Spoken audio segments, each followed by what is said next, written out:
अच्छा सुनो, सब्सक्राइब करने के बाद ना घंटी बजा देना।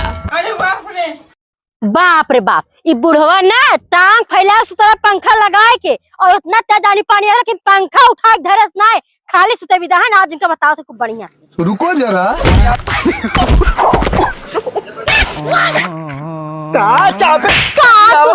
हमें ना किसी से जाके बुढ़वा बहुत गर्मी तोरा चापे बा। लेकिन हाँ एक मिनट ये बताओ, पंखो लगा के तही से तरह टांग फैला ना कहाँ सुती रही।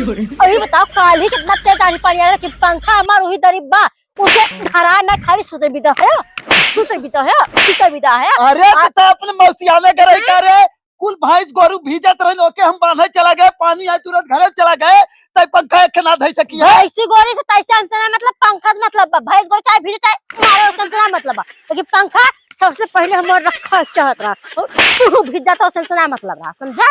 अब जात है ओके तोड़ी